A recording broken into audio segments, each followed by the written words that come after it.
وسائل منع الحمل كتيرة ومتنوعة جدا، ولو جيتي تسألي ستات بشكل عشوائي عن أحسن وسيلة منع حمل هما بيستعملوها هتلاقي إجابات مختلفة، وده منطقي لأن كل طبيعة جسم غير التانية، والوسيلة المناسبة مع واحدة مش لازم تكون مناسبة مع التانية. في الفيديو ده مش بس هوضح لك الفرق بين وسائل منع الحمل، أنا كمان هقول لك إزاي تختاري وسيلة منع الحمل اللي هتكون مناسبة ليك.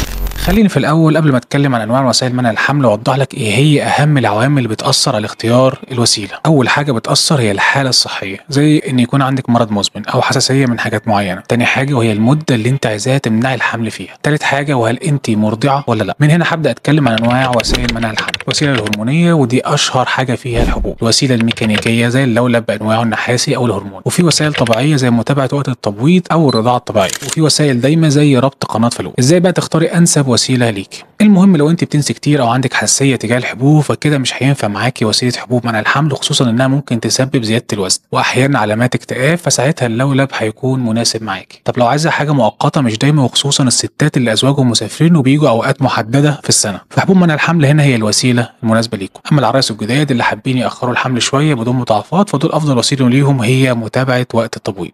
في حاله عدم الرغبه في الانجاب خالص بيكون ربط قناه فالوب هو الوسيله المناسبه، وفي كل الاحوال لازم قبل استخدام اي وسيله تستشير الطبيب بتاعك تجنبا لاي مضاعفات. طيب يا دكتور، مع ان انا بستخدم وسيله منع حمل ان خلاص كده بقيت في امان؟ الاجابه دي هتكون صادمه، ولكن لا، الوسيله اوقات كتير بيحصل حمل عليها، ودي ليها اسباب كتير زي ان الحبوب ما كانتش فعاله او اللولب اتحرك من مكانه او ما عرفتيش تحسبي وقت التبويض الصحيح، بس في الاول والاخر دي بتكون اراده ربنا، ما علينا ان احنا بناخد بالاسباب.